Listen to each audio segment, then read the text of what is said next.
So, made some progress on the Trailblazer.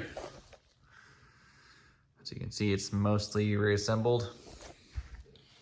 Some problems I've run into putting the different engine in there.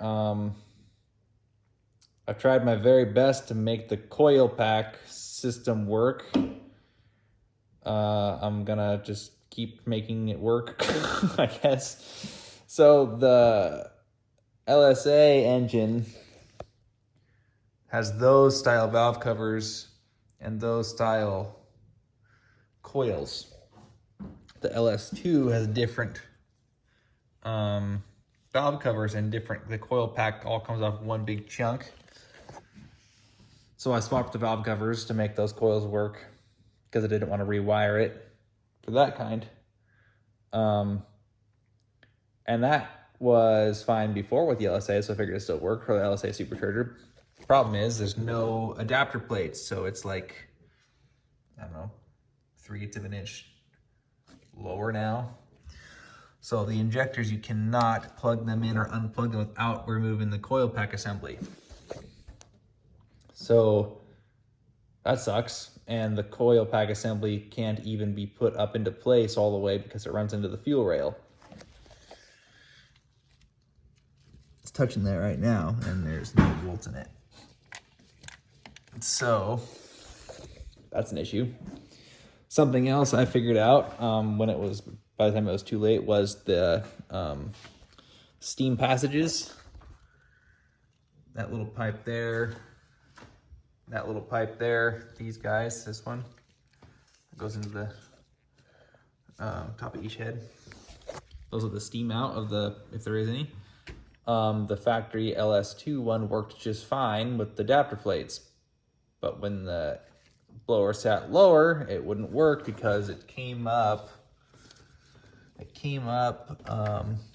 right into this, the original one. It comes around and goes crash right into that. So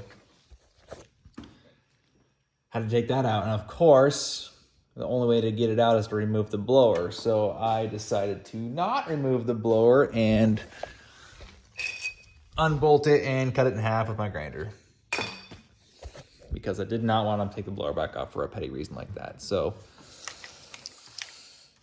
now this steam passage comes over here, and I'm gonna have to put a T on it to get to that one, and then this one goes into the heater core, so it just goes basically right into the heater core. So I gotta link all three of those together with the T. Of course, the Trailblazer SS one is like a 1/4 inch, and these are 5/16, so gotta get a interesting T. But yeah, so far everything's gone together fairly smoothly. I've had this thing apart infinity times already, so I should know how to do it.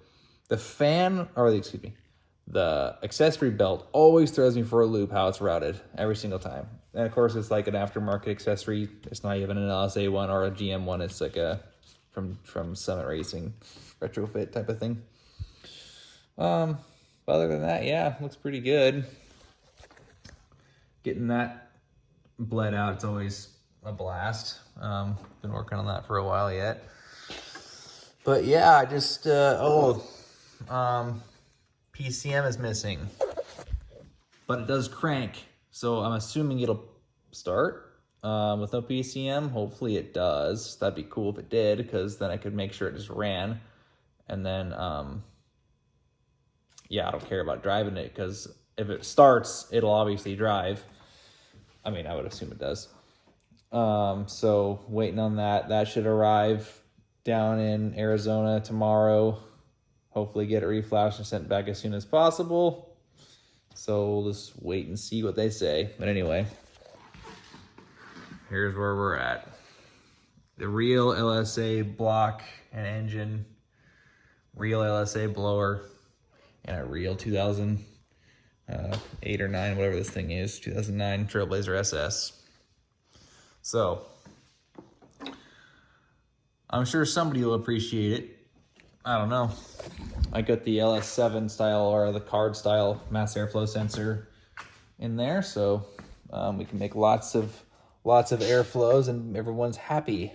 There it is.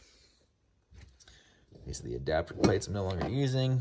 And there's the old bolts I'm no longer using. Anyway, guys, have a good night.